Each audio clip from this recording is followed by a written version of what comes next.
3. junija 1997 se je brazilski nogometaš Roberto Carlos s prostim strelom zapisal v zgodovino nogometa.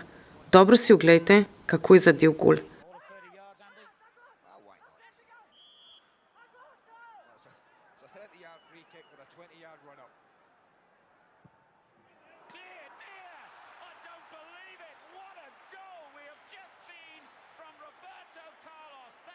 Žoga najprej leti desno, v smeri mimo gola, nato pa močno zavije in pristane v mreži za presenečenim najboljšim vratarjem tistega časa, Francozom Barthezom. Neverjeten gol ni navdušil zgolj gledalcev, pač pa tudi fizike, ki so leta 2010 na to temo celo objavili znanstveni članek. Pojav imenujemo Magnusov efekt, delno pa ga lahko razložimo z Bernoullijevo enačbo. Zamislimo si žogo, ki leti s hitrostjo v, poleg tega pa se vrti okrog svoje osi s skupno hitrostjo omega. Narišemo lahko obtekanje zraka okrog žoge, le-ta se glede na žogo spet premika s hitrostjo v. Obodna hitrost žoge je podana z izrazom v-r je enako omega krat r, kjer je r radi žoge. Vrtenje na eni strani hitrost povečuje, na drugi pa zmanjšuje. Bernoullijeva enačba sicer ne upošteva viskoznosti, zato povečanja in zmanjšanja hitrosti zaradi vrtenja ne moremo določiti. Predpostavimo pa lahko, da bi bili v skrajnem primeru enaki v1 je v plus vr, v2 je enako v minus vr. Zapišimo Bernoullijevo enačbo, ki pravi, da se energija med obema stranima žoge ohranja.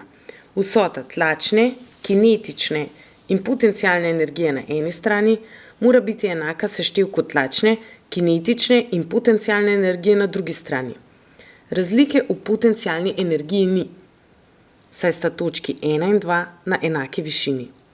Razlika tlakov je tako, P2 minus P1 je 1 polovica krat ρ krat V1 na kvadrat minus V2 na kvadrat. ρ je gostota zraka. Od tu lahko izračunamo silo, ki zaradi vrtenja deluje na žogo. Ta je zmnožek razlike tlaka in preseka žoge.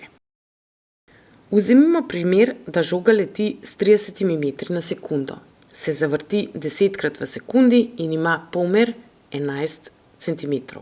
Obodna hitrost je 6,9 metrov na sekundo, v skrajnem primeru je V1 je 36,9, V2 pa 23,1 metrov na sekundo. Razlika tlakov je tako 496 paskalov, sila pa 11 newtonov. Sila deluje v levo, žoga zato zavije v to smer, to je Magnusov efekt. Na Fakulteti za strojništvo se ukvarjamo z reševanjem enačb, ki so izpeljanke Bernoullijeve enačbe. Z uporabo superračunalnika lahko rešujemo ohranitvene zakone za maso, gibalno količino in energijo.